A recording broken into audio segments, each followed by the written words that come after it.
the last few days, the disinformation machine of the new patriotic party has been ratcheted up, and they've taken it a notch higher. This time,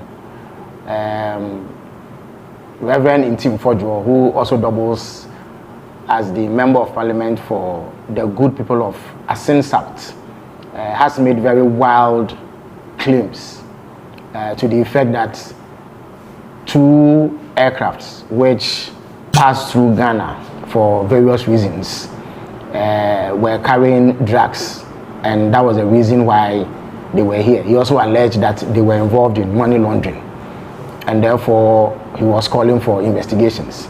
As you may be aware, President Mahama gave him the opportunity to present any evidence or any basis he has for making that claim to the security services, so that together we could look into the matter to ascertain whether there was any truth in it.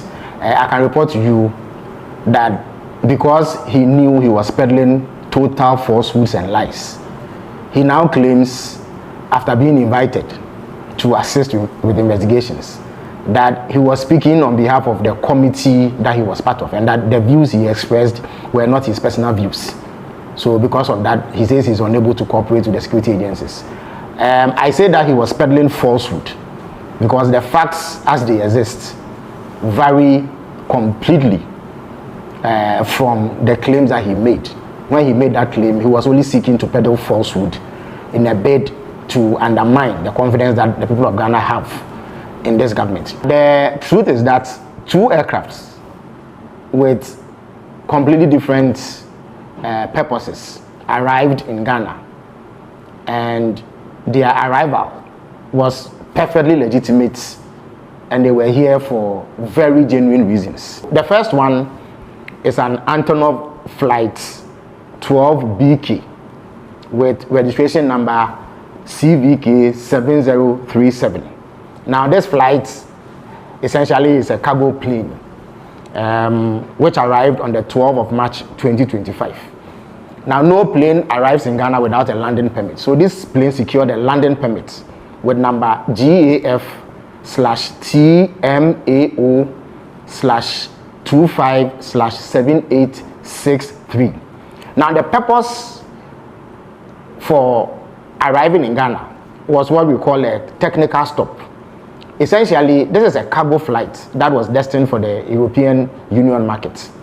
And European Union regulations dictate that some specific regulatory requirements be met before any plane of that sort can enter the EU.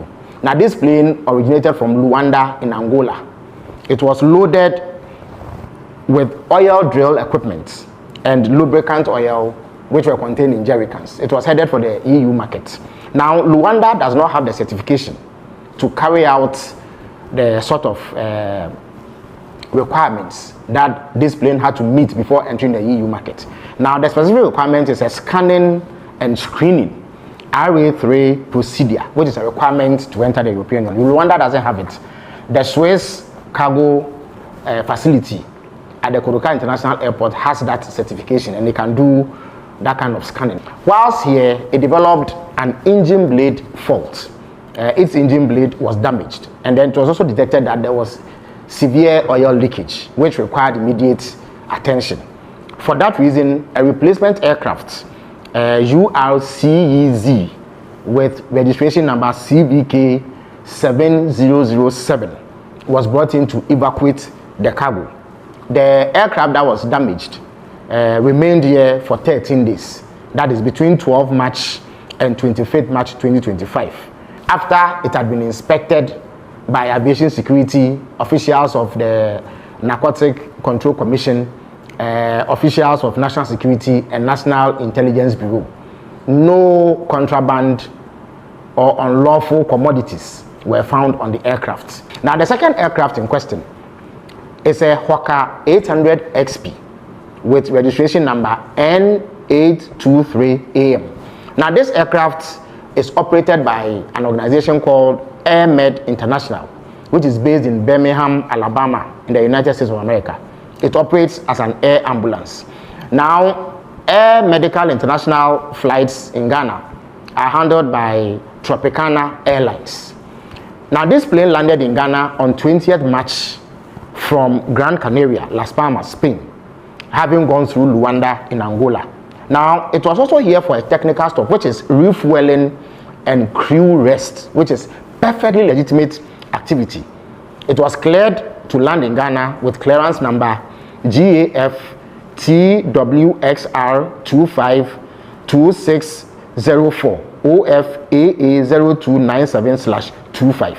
Now, whilst it was landing in Ghana, it developed a tire burst and some difficulty with its landing gear, and therefore needed to remain here to be serviced. So another aircraft with registration number N864 arrived on 22nd March with tires and flight engineers from Luanda to replace the damaged tires of the aircraft. Now, once this was fixed, it departed the Kotoka International Airport on 25th March. The aircraft was once again inspected by officials of aviation security, officials of national security, officials of the National Intelligence Bureau, and NACOC, who made sure that it did not contain any unlawful substances, as alleged by Reverend Ntim. So, in a nutshell, the claims of Ntim are false. He cannot prove it. That is why he is running away from the investigative bodies. He is unable to provide any shred of evidence to back his claim. I urge you to be wary of a desperate MPP that believes that the best way to claw his way out of the humiliating defeat they suffered in December 2024 is to peddle these falsehoods under the guise of performing legislative oversight.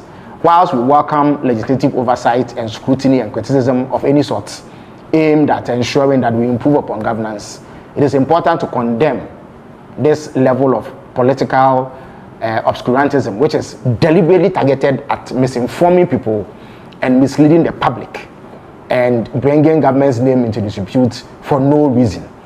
Reverend Ntim has failed to honor the invitations extended to him by national security because he does not have a shred of evidence, and he will never be able to provide any evidence to back his claim because none of the things that he said were true.